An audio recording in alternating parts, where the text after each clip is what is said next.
تبارك الذي نزل الفرقان على عبده ليكون للعالمين نذيرا. الحمد لله نحمده ونستعينه ونستغفره ونؤمن به ونتوكل عليه ونعوذ بالله من شرور أنفسنا ومن سيئات أعمالنا ونعوذ بالله من شرور أنفسنا ومن سيئات أعمالنا ونعوذ بالله من شرور أنفسنا ومن سيئات أعمالنا من يهده الله فلا مضل له ومن يضلله فلا هادي له ونشهد أن لا إله إلا الله وحده لا شريك له ونشهد أن سيدنا ومولانا محمدا عبده ورسوله صلى الله عليه وعلى آله وأصحابه وبارك وسلم تسليما كثيرا أما بعد فأعوذ بالله من الشيطان الرجيم بسم الله الرحمن الرحيم إن الله ربي وربكم فاعبدوه هذا صراط مستقيم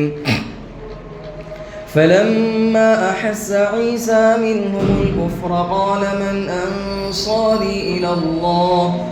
قال الحواريون نحن أنصار الله آمنا بالله واشهد بأننا مسلمون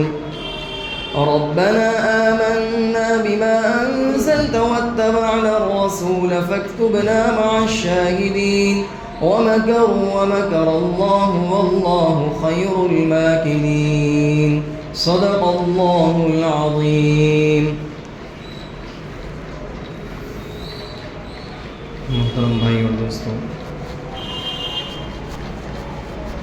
گزشتہ یہ بات بتلائی تھی کہ حضرت عیسیٰ علیہ السلام نے بنی اسرائیل سے کہا، جیسا کہ پہلے معجزات دکھلائے، معجزات دکھلانے کے بعد پھر جو خصوصیات، جو اوصاف اللہ نے حضرت عیسیٰ کو دیے تھے وہ انہوں نے بتلائے، اور پھر یوں کہا فاتقوا اللہ واطیعون، کہ تم اللہ تعالیٰ سے ڈرو اور میری اطاعت و فرما برداری کرو، میری بات مانو، اور میری بات مانو گے تبھی تم کامیاب ہوگے. تو جیسا کہ اس سے پہلے یہ بات بتلائی تھی کہ اصل چیز اللہ کے احکام کو پورا کرنا اور اللہ کے حکم کو پورا کرنا نبی کے طریقے کے مطابق، یہی چیز یہاں پر بتلائی جا رہی ہے. جتنے بھی انبیاء آئے اور تمام نے یہی بات کہی فاتقوا اللہ واطیعون، کہ تم اللہ سے ڈرو، اللہ کے ساتھ کسی دوسرے کو شریک نہ ٹھہراؤ اور اللہ کی اطاعت اور فرما برداری کرو، اللہ کے احکام کو بجا لاؤ، واطیعون، اور میری بات مانو. آپ صلی اللہ علیہ وسلم نے بھی یہی بات کہی، ہر نبی نے یہی بات کہی، یعنی گویا کہ حکم اللہ کا ہوگا اور طریقہ رسول کا ہوگا. معلوم ہو اگر کوئی آدمی اللہ کے حکم کو تو پورا کرتا ہے لیکن کہتا ہے میں اپنی خواہش کے مطابق پورا کروں گا، اپنی تمنا کے مطابق پورا کروں گا، شادی تو کر رہا ہے، نکاح بھی ہو رہا ہے اور دیگر احکام بھی ہو رہے ہیں، لیکن طریقہ رسول کا نہیں ہے، طریقہ خود ساختہ ہے. اور جو اپنے طریقے ساختہ، خود ساختہ طریقے ہیں، ان طریقوں پر یہ ساری چیزیں اگر انجام دی جا رہی ہے تو پھر وہ رسول کے طریقے سے ہٹی ہوئی ہے، اس کا کوئی اعتبار نہیں ہے. اور اس طریقے سے جو ہٹی ہوئی چیز ہوگی تو اس میں کامیابی نہیں ہوگی، بالیقین اس کے اندر کوئی نہ کوئی نقصان ضرور پوشیدہ ہوگا، جو آگے چل کر انسان کو پتہ چل جائے گا. تو اللہ کے رسول انہوں نے بھی، حضرت عیسیٰ علیہ السلام نے بھی یہی بات کہی فاتقوا اللہ، اللہ کی اطاعت کرو، اللہ کی فرما برداری، اللہ سے ڈرو اور میری بات مانو. کیا ان اللہ ربی وربکم فاعبدوہ، کیا بات کہ بے شک اللہ تعالیٰ میرا بھی رب ہے تمہارا بھی رب ہے. رب کہتے ہیں پالنے والے کو، پالن ہار کو، کہ جس رب نے بچپن سے لے کر موت تک پالا، تربیت کی، پالا اور پوشا، اسی کو رب کہا جاتا ہے. تو اللہ تعالیٰ تمام کا رب ہے، جانوروں کا، انسانوں کا، چرند پرند، جتنی بھی کائنات میں جتنی چیزیں ہیں تمام کا وہ رب ہے. تو حضرت عیسیٰ نے کہا وہ میرا بھی رب ہے اور وہ تمہارا بھی رب ہے، دونوں کا رب ہے۔ یہاں پر ایک اور بات تردید بھی کر دی گئی، وہ یہ کہ حضرت عیسیٰ کو نصارہ جیسا کہ معبود اللہ کا بیٹا یا خود اللہ مانتے تھے، اس کی بھی تردید ہو گئی کہ خود حضرت عیسیٰ فرما رہے ہیں کہ وہ میرا بھی رب ہے اور وہ تمہارا بھی رب ہے، گویا کہ میں معبود نہیں ہوں، میں خدا نہیں ہوں اور میں خدا کا بیٹا بھی نہیں ہوں، میں تو بلکہ اس کا بندہ ہوں اور وہ میرا رب ہے۔ تو وہ میرا بھی رب ہے اور وہ تمہارا بھی رب ہے، اور وہی تمہیں پالنے والا ہے، وہی خالق اور مالک ہے، اور وہی تمہاری ساری ضروریات کو پورا کرنے والا ہے، تمہاری ساری پریشانیوں کو دور کرنے والا ہے۔ گویا کہ وہی رب ہے، میرا بھی ہے، تمہارا بھی ہے، اور میرا اور تمہارا راستہ بھی ایک ہے، منزل مقصود بھی ایک ہی ہے، فاعبدو، کہ تم اسی کی عبادت کرو، اسی کی پرستش کرو، یہی منزل مقصود ہے۔ اللہ کی میرا رب اور تمہارا رب، اس کا تقاضا یہی ہے کہ اس کے ساتھ دوسرے کو شریک نہ ٹھہراؤ، کہ جو بچپنے سے پالتا ہے، جو بڑا ہونے کے بعد بھی پالتا ہے، اور جو تمام ضروریات کا خیال رکھتا ہے، اور وہی محسن ہے، تو پھر اس کا تقاضا یہی ہے کہ اسی رب کی بات مانی جائے اور اسی رب کی عبادت کی جائے۔ تو فاعبدو، تم اس کی عبادت کرو، ھذا صراط مستقیم، اور یہی سیدھا راستہ ہے۔ اس سیدھے راستے سے جو بھی ہٹے گا وہ گمراہ ہو جائے گا۔ چنانچہ یہودی جو ہے اور نصارہ افراط اور تفرید کی وجہ سے گمراہ ہو گئے۔ یہی صراط مستقیم، جیسا کہ یہود ہے، انہوں نے حضرت عیسیٰ علیہ السلام کی توہین کی، بہتان لگایا، الزام لگایا، حرامی جیسا انہوں نے بہتان بھی لگا دیا۔ تو انہوں نے تو توہین کی، حضرت عیسیٰ کی، نبی کی توہین کی، نبی کی توہین کرنے کی وجہ سے گمراہ ہو گئے۔ اور اور نصارہ کو دیکھو کہ حضرت عیسیٰ کو بالکل اوپر لے گئے، کہ انہوں نے حضرت عیسیٰ کو اللہ کا نبی اور پیغمبر تو کیا مانتے، بلکہ انہوں نے تو اور اوپر چڑھا دیا، خود اللہ ہی مان لیا، خدا ہی مان لیا، یا خدا کا بیٹا مان لیا۔ تو وہ اس طرح گمراہ ہو گئے سیدھے راستے سے بھٹک کر۔ تو سیدھا راستے پر جو چلے گا وہی کامیاب ہوگا،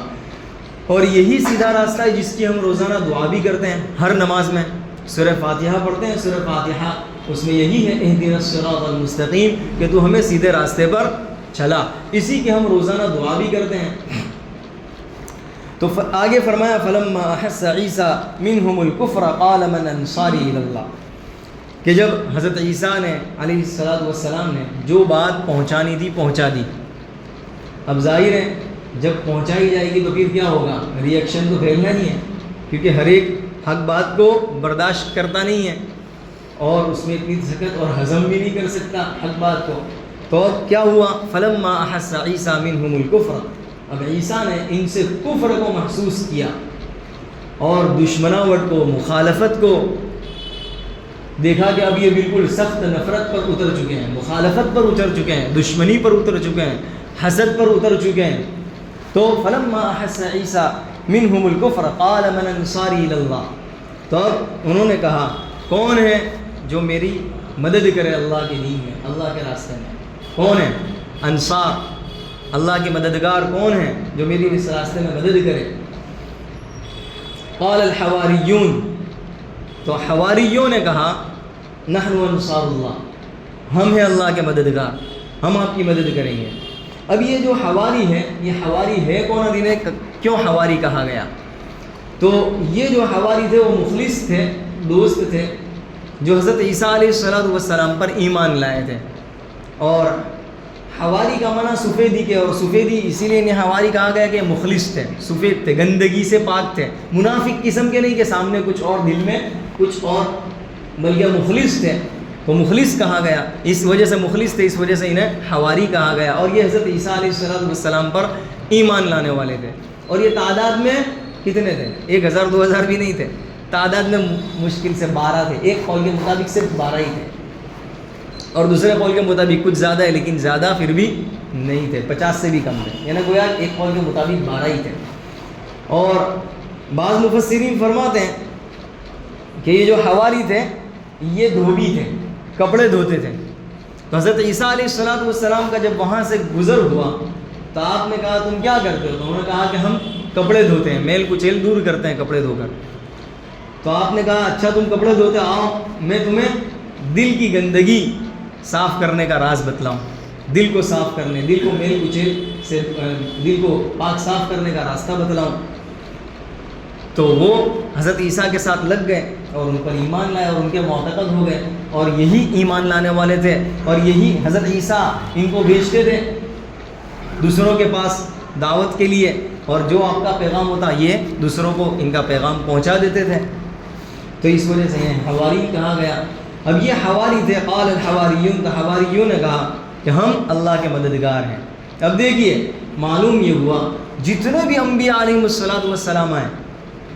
تو جتنے بھی آپ کے پیروکار رہے وہ کتنے؟ معمولی گنے چنے افراد۔ حضرت نوح کے لے لو، 950 سال تک انہوں نے تو ایمان کی دعوت دی، لیکن آپ کے پیروکار کتنے تھے؟ معمولی، ہاتھ میں گنے جا سکے اتنے معمولی تھے۔ جیسا کہ کشتی میں جو سوار تھے وہ 70 یا 80 کے قریب، بس اس سے زیادہ نہیں تھے۔ تو جتنے بھی ماننے والے لوگ ہیں وہ عام طور پر کم ہی رہے ہیں، زیادہ، اور یہی ایمانی پاور والے سب پر حاوی رہے ہیں۔ یہی جیسے کہ حضرت نبی علیہ السلام کے ساتھ تھے، وہ بھی گنے چنے 313 تھے، لیکن بھاری تھے، سب پر بھاری تھے 313 افراد۔ دیکھ لیں آپ پوری زندگی میں نبی علیہ السلام کی 9 سال جو غزوے کیے آپ نے مدینہ جا کر، مدنی زندگی میں جتنے بھی غزوات ہوئے، صحابہ کی تعداد کم رہی ہے، اور اس کے بھی مد مقابل تمام کی تعداد زیادہ رہی ہے، 2 گنا 3 گنا، بلکہ اس سے بھی زیادہ، اس طرح کی تعداد۔ معلوم ہوا اللہ کے یہاں تعداد نہیں دیکھی جاتی، اسباب نہیں دیکھے جاتے، اور طاقت اور قوت نہیں دیکھی جاتی، بلکہ ایمانی پاور دیکھا جاتا ہے کہ یہ اللہ کے حکم کو پورا کرنے والا کتنا ہے، اور جو زیادہ اللہ کے حکم کو پورا کرنے والا ہوگا وہی ڈٹ سکے گا، وہی جم سکے گا، اور وہی مقابلہ کر سکے گا، اور جو اللہ کے حکم کو پورا کرنے والا نہیں ہوگا وہ تو وہ چھٹ جائے گا، اس کو تو کاٹ دیا جائے گا،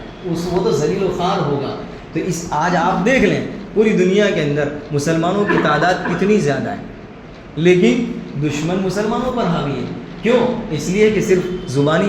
مسلمان ہیں، دل سے بالکل کھوکھلے ہیں، اللہ کے رسول اور اللہ کی اطاعت اور فرما برداری سے خالی ہیں۔ تو نہ قال الحواریون نحن انصار اللہ، حواریوں نے کہا ہم اللہ کے مددگار ہیں۔ اب دیکھیں یہاں پر دیکھنے میں تو وہ بھی کہتے تھے کہ تو لڑ لے اور ہم تیرا ساتھ نہیں دے سکتے، کیونکہ یہاں تو پوری دنیا ہے، ہم تو 12 ہیں، اور 12 ہم کیا بگاڑ لیں گے، وہ ہمیں ختم کر دیں گے، یہ تو جواب ہو سکتا تھا نا۔ لیکن دیکھیے نحن قال الحواریون نحن انصار اللہ، کہ ہم اللہ کے مددگار ہیں، آمنا باللہ، اور گواہی بھی دے دی کہ ہم اللہ پر ایمان لانے والے ہیں، واشہد، اور تم گواہ بھی رہو کہ ہم مطیع اور فرما بردار ہیں، ہم دھوکہ دینے والے نہیں ہیں، مسلمان ہیں۔ ایک تو ایمان ہوتا ہے، اور ایک کہتے ہیں نا مومن اور مسلمان، ایمان کا تعلق دل سے، کہ دل سے اس نے کلمہ پڑھ لیا، اللہ کو ایک مان لیا، رسول بھی تسلیم کر لیا دل سے، لیکن پتہ کیسے چلے گا یہ مومن سچا پکا مومن ہے؟ تو اس کے اسلام سے، اس کے اعضاء و جوارح، نماز پڑھے گا تو پتہ چلے گا، تو نماز وغیرہ سے اس کو مسلمان کہا جاتا ہے۔ اسلام کا تعلق اعضاء سے ہے، نماز پڑھے گا پتہ چلے گا کہ مسلمان ہے، زکوٰۃ دے گا پتہ چلے گا مسلمان ہے، ورنہ تو دل سے، تو صرف دل سے اقرار کرنے کو مومن کہا جاتا ہے، اور لیکن اس کا ثبوت دے، نماز وغیرہ جتنے بھی عبادتیں ہیں اور اللہ کے احکام سے ثبوت دے، اس کو مسلمان کہا جائے گا۔ تو کہنے لگے کہ واشہد بأننا مسلمون، مومن تو ہے ہی، آمنا باللہ سے کہہ دیا اللہ پر ہمارا ایمان ہے، اور ہم مسلمان بھی ہے، صرف زبانی جمع خرچ والے نہیں ہیں کہ صرف زبان سے کہہ دیا، نہیں، مسلمان بھی ہیں، مطیع اور فرما بردار بھی ہیں۔ اور ربنا آمنا، پھر دعا کرنے لگے کہ اے ہمارے پروردگار، آمنا بما انزلت، کہ ہم ایمان لے آئے اس چیز پر جو تو نے نازل کی، یعنی کتاب پر ایمان لے آئے ہم، واتبعنا الرسول، اور ہم نے رسول کی بھی اتباع کی۔ دیکھیں یہاں پر بھی 2 چیز کا ذکر ہے، کتاب پر بھی ایمان لائے اور رسول کی اتباع کی، یعنی حکم پر بھی اور رسول جو کہہ رہا ہے اس کے طریق پر بھی ہم چل رہے ہیں۔ واتبعنا الرسول، ہم نے اپنا کوئی طور طریق اختیار نہیں کیا بلکہ رسول کی اتباع کی۔ واتبعنا الرسول فاکتبنا مع الشاہدین، تو ہمارا نام گواہوں میں لکھ لے، گویا کہ ہم سب گواہی دے رہے ہیں، دعا بھی کر رہے ہیں، اب تو رجسٹر میں ہمارا نام لکھ لے کہ ہم مسلمان ہیں، ہم فرما بردار ہیں، ہم ایمان لانے والے ہیں، تاکہ قیامت کے دن ہمیں اس کا بدلہ مل سکے۔ تو ایک طرف حواریوں کا حال بیان کیا، یہ حواری تھے جو سچے اور پکے مسلمان تھے اور وہ گنے چنے تھے، ان کا حال بیان کر دیا، ان کی دعا یہ بھی بیان کر دی۔ اس کے بعد دوسری طرف جو لوگ تھے مخالفین، اب ان کا حال بیان کیا، جو مخالفین تھے، جو دشمن تھے، وہ ان کی برائیوں پر جب حضرت عیسیٰ علیہ السلام نے تنبیہ کی کہ یہ تم میں برائی ہے، یہ خرابیاں ہیں، تو وہ ان کے مخالف ہو گئے، وہ ان کے دشمن ہو گئے اور ان کی دشمنی پر تل گئے، اور جو اس قدر انہیں تکلیف پہنچا سکتے تھے اور جو ایذا دے سکتے تھے، جو تکلیف پہنچا سکتے تھے، ان میں انہوں نے کوئی کسر نہیں چھوڑی، ان کے پیچھے لگ گئے اور خوب تکلیف پہنچانے لگے، پریشان کرنے لگے، پتھر مارنے لگے اور آپ پر بہتان بھی لگائے، جیسا کہ اس سے پہلے بھی بتلایا، آپ پر بھی بہتان لگایا، الزام لگایا، آپ کی والدہ کو بھی برا بھلا کہا، اور اسی طرح آپ کے قتل کا بھی انہوں نے پروپیگنڈا کیا کہ ان کو ختم کر دیا جائے، انہیں قتل کر دیا جائے، انہوں نے یہ پروپیگنڈا بھی کیا، یہ سازش بھی کی، اور اسی سازش کی وجہ سے یہ عدالت میں بھی لے گئے اور پھر بادشاہ کے پاس بھی گئے اور بادشاہ کو خوب کان بھر دیے، جیسا کہ لوگ ہوتے ہی ہیں، تو خوب کان بھر دیے کہ بادشاہ سلامت، یہ تو ایسا ایسا شخص ہے اور یہ تو تورات کا بھی انکار کرنے والا ہے، اسی لیے اس سے پہلے بھی آیا وہ مصدقا لما بین یدی من التوراۃ، کہ تورات کا انکار کرنے والا نہیں ہے، تورات کی تو تصدیق کرنے والا ہے، لیکن یہ لوگ کچھ بہانہ بھی تو ملنا چاہیے، لیکن بہانہ ہی نہیں مل رہا ہے، تو تورات کا بھی انکار کرنے والا ہے، اور یہ دوسرا دن لے کر آیا ہے، لوگوں کو بہکا رہا ہے، اور پتہ نہیں اس کے خوب کان بھر دیے۔ اب بادشاہ سلام اچھا ایسا شخص ہے، اس کو سزائے موت دینی چاہیے، چنانچہ اس نے بھی سزائے موت سنا دی، اور اسی پس منظر میں انہیں ایک کمرے میں بند بھی کر دیا گیا اور انہیں بند کر کے ایک نگران بھی مقرر کر دیا گیا، جیسا کہ آگے آ رہا ہے۔ تو انہوں نے ایک قتل کی سازش کی، قتل کا ایک پلان کیا، پروپیگنڈا کیا، یہاں تک بات چلی آئی، ایک انہوں نے تدبیر کی، اسی کو کہا وَمَكَرُوا وَمَكَرَ اللَّهُ۔ ایک تو انہوں نے خفیہ تدبیر کی، مکر کے اردو میں مکر کو دھوکہ کہا جاتا ہے، فریب کہا جاتا ہے، یہاں عربی ہے اور عربی زبان میں مکر کو خفیہ تدبیر، ایسی تدبیر پوشیدہ کہ دوسرے کو پتہ نہ چلے، تو یہاں وَمَكَرُوا ایک یہ پلان کر رہے ہیں، خفیہ تدبیر کر رہے ہیں، پروپیگنڈا کر رہے ہیں کہ حضرت عیسیٰ کو ختم کر دیا جائے، عیسیٰ کو قتل کر دیا جائے، اور کس طرح کیا جائے اس کا پلان بنا رہے ہیں۔ بادشاہ کو بھی تیار کر دیا اور موت کی سزا بھی سنا دی گئی، سارا پلان تیار ہو گیا، اور کمرے میں بھی جیسا کہ بتلایا کہ وہاں پر بھی انہیں قید کر دیا گیا، نگران بھی مقرر کر دیا گیا تاکہ اس کمرے سے باہر نہ نکل سکے، تو سارا پلان تیار کر دیا۔ پھر اللہ کہہ رہا ہے وَمَكَرَ اللَّهُ، ایک ہم بھی اپنی تدبیر کر رہے ہیں، ایک اللہ کی تدبیر ہے اور اللہ کی بھی خفیہ تدبیر ہے، تو اللہ کہہ رہا ہے اللہ بھی خفیہ تدبیر کر لی ہے، اور ظاہر ہے اللہ کی جو تدبیر ہے، ایک تدبیر تو بری ہوتی ہے جیسے کہ ان لوگوں نے کی، اور ایک تدبیر اچھی ہوتی ہے جیسا کہ اللہ کر رہا ہے، تو دونوں تدبیر، تو وَمَكَرَ اللَّهُ، اللہ نے بھی تدبیر کر لی ہے، وَاللَّهُ خَيْرُ الْمَاكِرِينَ، اور اللہ کی تدبیر بہترین تدبیر ہے، اور اس کی تدبیر کے سامنے کسی کی تدبیر کارگر نہیں ہو سکتی، سب کی تدبیر اور پلان سب فیل اور سب ہیچ ہے۔ تو اللہ نے کہا ایک تو انہوں نے تدبیر کی اور ایک اللہ نے تدبیر کی، اور اللہ کی تدبیر کارگر ہوئی، جس کا تذکرہ آگے آ رہا ہے۔ معلوم ہوا کہ جو شخص اللہ تعالیٰ کی اطاعت اور فرمانبرداری کرتا ہے، جو شخص اللہ کی مدد کے لیے نکل پڑتا ہے، ان تنصروا اللہ ینصرکم ویثبت اقدامکم، اللہ کی مدد کرو گے، اللہ کو تو ویسے کوئی ضرورت نہیں ہے ہماری، نہ ہمارا محتاج ہے، بلکہ یہ تو اللہ کی اگر جو مدد کرے گا، مطلب اللہ کے راستے میں اللہ کی اشاعت کے لیے نکل پڑے گا اور کلمت اللہ کو بلند کرنے کے لیے نکل پڑے گا، اللہ کے لیے نکل پڑے گا، تو پھر اللہ تعالیٰ اس کی مدد کرے گا اور اس کے پیر کو جما دے گا، تو اللہ تعالیٰ اس گویا انسان اللہ کے لیے اپنے آپ کو وقف کر دے گا، تو اللہ تعالیٰ اس کے لیے ساری ضروریات کو مہیا کر دے گا اور مخالفین سے اور دشمنوں سے اس کی حفاظت کرے گا۔ وَمَكَرُوا وَمَكَرَ اللَّهُ، ایک یہ پلان کریں گے ختم کرنے کا، اور ایک اللہ، جیسا کہ ہمارے سامنے بالکل تازہ واقعات ہیں، بالکل تازہ ہے کہ ایک مختصر سی جماعت ہے اور وہ اللہ تعالیٰ کے لیے کلمے کو بلند اور اللہ تعالیٰ کے کلمے کو ماننے والی ہے، اللہ پر ایمان لانے والی ہے، اور وہ مختصر سی جماعت ہے لیکن سب پر حاوی ہے۔ میں نے ابھی یہی بات بتلائی کہ ماننے والے پختہ تو کم ہوں گے اور وہ سب پر بھاری ہوں گے، اور جیسا کہ سب پر بھاری ہیں، ابھی تازہ بالکل سامنے ہی ہمارے سامنے واقعات ہیں، بالکل کہ ایک چیز ہے، اتنی بڑی ٹینک ہے، اس ٹینک کو ایک RPG چھوٹے سے چھوٹے دیسی میزائل، جو چھوٹا سا ایک ہتھیار ہے، اس کے ذریعے اتنی بڑی ٹینک کو تباہ کر دینا، یہ صرف اللہ کی قدرت ہے۔ تو ایک طرف یہ پروپیگنڈا ہے اور ایک طرف اللہ کا ہے، ایک اللہ کی تدبیر ہے، اور اللہ کی تدبیر کامیاب ہو کر دیتی ہے، اس کے سامنے ہر ایک کی تدبیریں فیل ہیں۔ تو یہ ساری چیزیں اللہ کی مدد، تو اس بندے کے ساتھ اللہ کی مدد ہو کر رہتی ہے۔ چاہے پوری دنیا اس کی مخالف بن جائے، پوری دنیا اس کے خلاف ہو جائے اور دشمنی پر تل جائے، لیکن اس کا کوئی بال بیکا نہیں کر سکتا، اس لیے کہ اللہ تعالیٰ اس کے لیے اس کے پیچھے لگا ہوا ہے. جیسا کہ حدیث شریف میں کہ بندہ ایک قدم آگے چلتا ہے تو اللہ تعالیٰ 2 قدم، ایک بندہ ایک ہاتھ آگے بڑھاتا ہے، اللہ تعالیٰ 2 ہاتھ. گویا کہ اللہ تعالیٰ اسی کا بن جاتا ہے، بندہ جو چاہتا ہے وہ کر رہتا ہے. تو غرض یہ کہ یہاں پر اللہ تعالیٰ فرما رہا وَمَكَرُوا وَمَكَرَ اللَّهُ وَاللَّهُ خَيْرُ الْمَاكِرِينَ، اور اللہ تعالیٰ بہترین تدبیر کرنے والا ہے. چنانچہ کیا ہوا؟ اِذْ قَالَ اللَّهُ يَا عِيسَىٰ إِنِّي مُتَوَفِّيكَ وَرَافِعُكَ إِلَيَّ، کہ اللہ نے فرمایا یاد کرو اس وقت کو جس وقت کہ اللہ نے کہا یا عیسیٰ، اے عیسیٰ، انی متوفی کا، میں تجھے قبض کرنے والا ہوں. اب دیکھیے متوفی کا فرمایا ہے، توفا کے اصل معنی جو ہے پورا وصول کر لینا، پورا قبض کر لینا، جس کا ترجمہ حضرت شیخ الہند رحمۃ اللہ علیہ نے کیا ہے کہ اے عیسیٰ میں تجھے پورا اٹھا لوں گا، پورا لے لوں گا. یہ اصل ترجمہ ہے. اور اس کے ایک دوسرے معنی جو مجازی معنی، دوسرے معنی موت اور نیند کے بھی ہیں. 2 معنی، دوسرا معنی موت اور نیند کے بھی ہیں. تو اب جو لوگ، بہت سے حضرات وہ ہیں جو ٹیڑھی قسم کے لوگ ہیں، وہ یہ ترجمہ کرتے ہیں کہ حضرت عیسیٰ تو اللہ تعالیٰ نے موت دے دی، یعنی سولی پر چڑھا دیے گئے، موت دے دی، وہ تو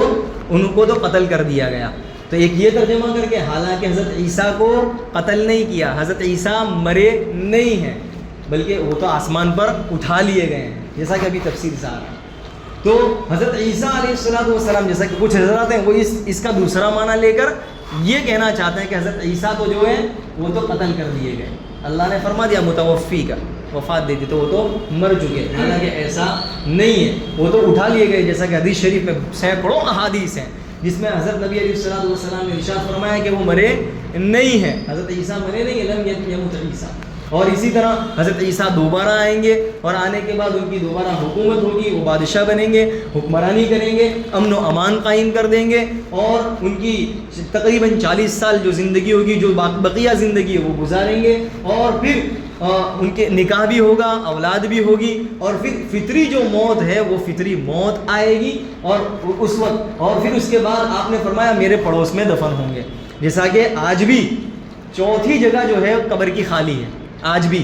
تین قبر تو ہے، ایک تو آپ صلی اللہ علیہ وسلم کی، اور ایک حضرت ابو بکر صدیق رضی اللہ تعالیٰ عنہ، ایک حضرت عمر رضی اللہ تعالیٰ عنہ، یہ 3، اور ایک جگہ اور خالی ہے جو حضرت عیسیٰ علیہ السلام وہیں دفن کیے جائیں گے. تو یہ 4 جگہ تو آپ نے فرمایا میرے پڑوس میں، میرے بازو میں دفن کیے جائیں گے. تو حضرت عیسیٰ جو ہے وہ انتقال، وہ وفات نہیں پائے، اور کسی نے انہیں قتل بھی نہیں کیا ہے. چنانچہ 3 گروہ اس سلسلے میں پائے جاتے ہیں. ایک گروہ یہودیوں کا ہے، یہودی تو یہی کہتے ہیں کہ وہ تو قتل کر دیے گئے، یہودیوں کا تو یہی کہنا ہے وہ تو قتل کر دیے گئے. اور تو یہ گروہ بھی باطل ہوا، ان کا عقیدہ بھی غلط. ایک نصارہ کا ہے، نصارہ یوں کہتے ہیں کہ قتل تو ہو گئے، سولی پر تو چڑھا دیے گئے، لیکن 7 گھنٹے کے بعد دوبارہ وہ زندہ ہو گئے اور آسمان پر اٹھا لیے گئے. یہ نصارہ کا عقیدہ ہے، یہ بھی غلط، اس لیے کہ قتل نہیں، آسمان پر اٹھا لینا ایک شک جو وہ تو ٹھیک ہے، لیکن دوسرا جو کہہ رہے ہیں کہ قتل کر دیے گئے پھر دوبارہ زندہ ہوئے، یہ غلط ہے. اور ایک اہل حق ہے جو ہم ہیں، مسلمان ہیں، ان کا کہنا یہی ہے جیسا کہ قرآن کریم نے بھی کہا وما قتلوہ وما صلبوہ، کہ انہیں نہ قتل کر دیا گیا نہ سولی پر چڑھا دیا گیا، کچھ بھی نہیں ہوا، بلکہ اللہ تعالیٰ نے آسمان پر اٹھا لیا. جیسا کہ کمرے میں بند کر دیا گیا تھا، جب کمرے میں بند کر دیا گیا اور ایک نگران بھی مقرر تھا، تو اس نگران جو مقرر تھا اس سے یوں کہا جاؤ انہیں قتل کر دو، یا یوں کہا کہ انہیں گرفتار کر کے باہر لے آؤ. اب یہ آیا کمرے میں، اب یہ تلاش کرنے لگا تو حضرت عیسیٰ کو پایا ہی نہیں، اس لیے کہ ایک ومکر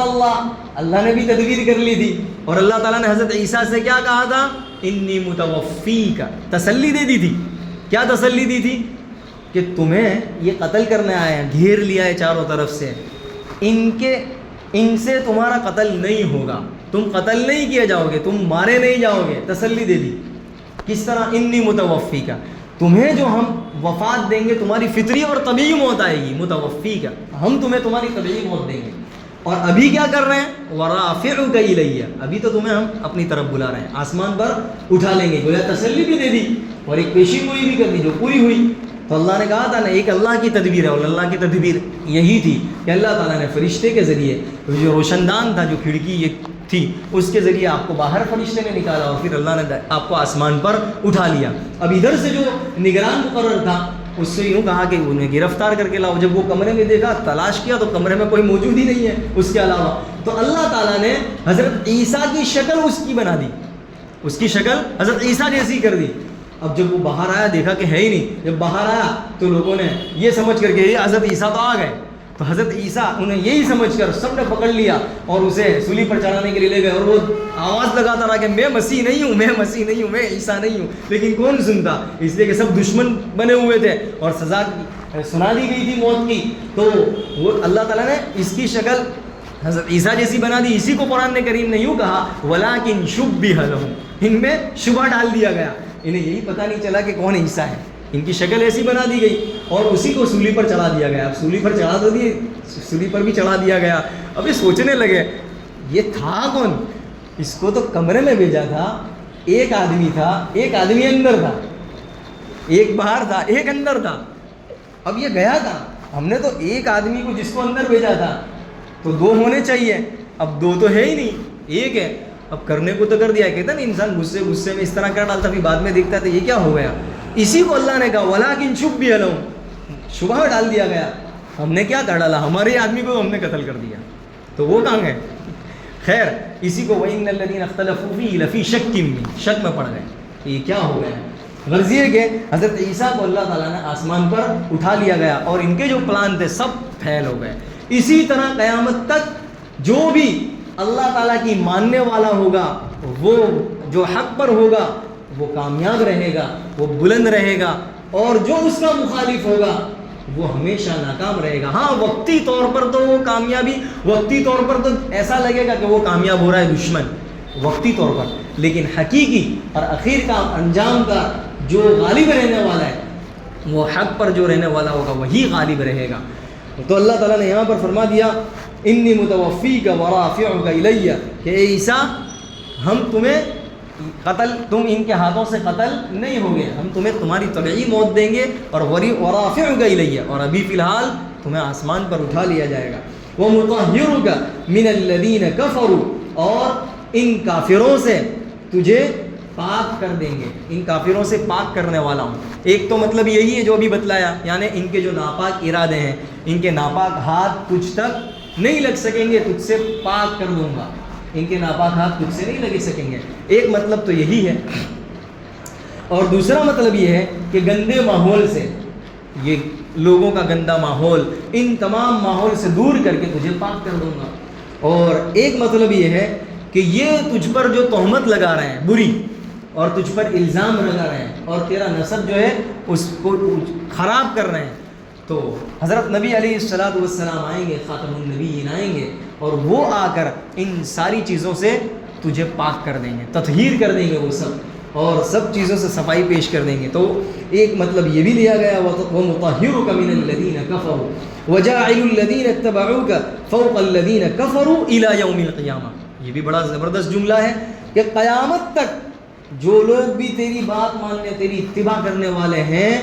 ان تمام کو غالب رکھے گا کافروں پر، قیامت تک آنے والے۔ اب حضرت عیسیٰ علیہ السلام کو ماننے والے آج بھی ہیں، قیامت تک رہیں گے، اور جو قیامت تک تجھے تیری اتباع کرنے والے ہیں وہ تمام غالب رہیں گے۔ اس کی تفسیر جو ہے انشاءاللہ مزید آئندہ کی جائے گی۔ اللہ تبارک و تعالیٰ مجھے اور آپ کو عمل کی توفیق عطا فرمائے۔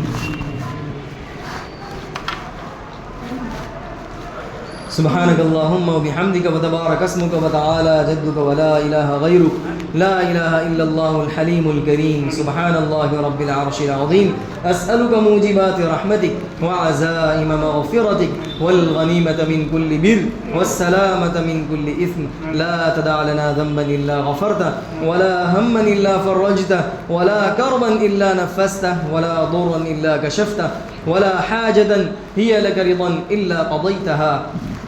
ويسرتها يا أرحم الراحمين۔ اے اللہ ہمارے گناہوں کو معاف فرما، خطاؤں سے درگزر فرما۔ یقیناً ہم گنہگار ہیں، خطا کار ہیں، سر کے بالوں سے لے کر پیر کے ناخن تک گناہوں کی گندگیوں میں ملوث ہے۔ ہمارا دل گندا ہے، ہماری زبان ناپاک ہے، ہمارے کان گندے ہیں، ہماری آنکھیں بری ہے، ہماری آنکھ گندگیوں سے ملوث ہے۔ اے اللہ بدنگاہی کا ارتکاب کیے ہوئے ہے، خوب بدنگاہی کی ہے، خوب غیبت کی ہے، ہم نے خوب جھوٹ بولا ہے، اے اللہ دھوکہ دیا ہے، اے اللہ نہ جانے کتنی نافرمانیاں کی ہے، ان گنت نافرمانیوں کے مرتکب ہیں۔ اے اللہ تیرا ہی کھا کر ہم نے تیری ہی نافرمانی کی ہے، اے اللہ ہم نے تیری ہی نعمتیں استعمال کی ہے۔ اے اللہ کون سی ایسی نعمت ہے جو تیری نعمت کو ہم نے استعمال نہ کیا ہو۔ اے اللہ ہم نے نعمتوں کو استعمال کر کے ہم نے تیری ہی نافرمانیاں کی ہے۔ ان نعمتوں سے جو طاقت اور قوت حاصل ہوئی، ان طاقت اور قوت کو تیرے ہی مقابلے میں استعمال کیا۔ اے اللہ ہمیں معاف فرما دے، ہمیں معاف فرما دے، تیرے علاوہ کوئی معاف کرنے والا نہیں ہے، تیرے علاوہ ہمیں کوئی بخشنے والا نہیں ہے، تیرے علاوہ ہم پر کوئی رحم کرنے والا نہیں ہے۔ اے اللہ تیرے علاوہ ہمارا کوئی پروردگار نہیں ہے، تیرے علاوہ ہمارا کوئی خالق اور مالک نہیں ہے۔ اے اللہ صرف تو ہی ہمارا خالق اور مالک ہے، اے اللہ صرف تو ہی ہمیں بخشنے والا ہے، تو ہی ہماری توبہ قبول کرنے والا ہے۔ اے اللہ تیرے علاوہ ہمارا کوئی سروکار، اے اللہ ہمارا کوئی پرسان حال نہیں ہے، ہمیں کوئی پوچھنے والا نہیں ہے۔ اے اللہ اگر تو بھی ہمیں اپنے دربار سے دھتکار دے تو اے اللہ ہمارے پاس تیرے علاوہ کوئی دربار نہیں۔ اے اللہ تو ہمیں معاف فرما دے، تو ہمیں معاف فرما دے، پوری امت مسلمہ کو معاف فرما دے۔ اے اللہ پوری امت مسلمہ کو معاف فرما دے، اے اللہ تمام پر رحم فرما، پوری امت مسلمہ پر رحم فرما۔ اے اللہ اپنی نظر رحمت ہم پر ڈال دے، اے اللہ اپنی ایک نظر رحمت ہم پر ڈال دے۔ اے اللہ ہمارا بیڑا پار ہو جائے گا، ہم کامیاب ہو جائیں گے۔ اے اللہ ہماری کشتی، اے اللہ ہماری کشتی کنارے لگ جائے گی۔ اے اللہ ہمارا کام ہو جائے گا۔ اے اللہ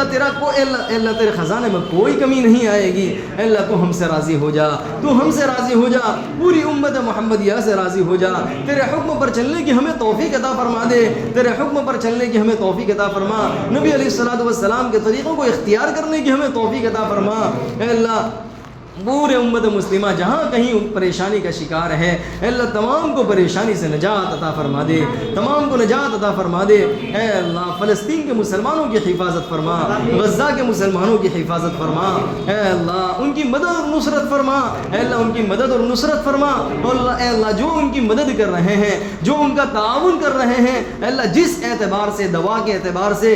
اے اللہ سامان ادویہ یا سامان ساز و سامان کے لحاظ سے، یا اے اللہ کھانے پینے کے سامان کے لحاظ سے، اللہ جس اعتبار سے جو کوئی تعاون کر رہا ہے، اے اللہ تو ان کی بھی مدد فرما، اے اللہ انہیں بھی قبول فرما۔ اے اللہ خوب مدد فرما، اے اللہ خوب مدد فرما۔ اے اللہ دشمن کے ہاتھ کو ظلم سے روک لے، اے اللہ دشمنوں پر رعب ڈال دے۔ اللہم القی فی قلوبہم الرعب، اللہم القی فی قلوبہم الرعب، اے اللہ دشمنوں پر ان کا رعب ڈال دے، اے اللہ رعب چھا جائے، اے اللہ ایسا رعب ڈال دے کہ ان میں ہمت باقی نہ رہے، اے اللہ ان کے پیروں کو اکھاڑ دے، اے اللہ ان کی ہمتوں کو تار تار کر دے، اے اللہ اے اللہ اے اللہ ان پر خوف طاری کر دے، اے اللہ ان پر ڈر طاری کر دے، دشمنوں پر ڈر طاری کر دے۔ اے اللہ مسلمانوں کو اے اللہ ہمت اور حوصلہ عطا فرما، اے اللہ ثابت قدمی عطا فرما، بزدلی سے ان کی پوری پوری حفاظت فرما، اے اللہ شجاعت اور بہادری عطا فرما، اے اللہ شجاعت اور بہادری عطا فرما، اے اللہ مقابلہ کرنے کی طاقت اور قوت عطا فرما، اے اللہ ثابت قدمی عطا فرما، اے اللہ ثابت قدمی عطا فرما، اے اللہ ان کے قدموں کو جما دے، اے اللہ ان کے قدموں کو جما دے، اے اللہ جو جن لائن اے اللہ جس چیز کی ضرورت ہے، اے اللہ وہ ساری چیزیں غیب سے ان کا انتظام فرما، اے اللہ غیب سے انتظام فرما، اے اللہ جو شہداء ہو چکے ہیں، اے اللہ جو وفات پا چکے ہیں، اے اللہ یہ تو شہداء ہیں، جو شہید ہوتا ہے وہ مرتا نہیں ہے، وہ تو زندہ رہتا ہے، اے اللہ ان شہداء کو بلند مرتبہ عطا فرما، اے اللہ بلند مرتبہ عطا فرما، جنت الفردوس میں اعلیٰ سے اعلیٰ مقام عطا فرما، اے اللہ تمام کو صبر جمیل عطا فرما، تمام کو صبر جمیل عطا فرما۔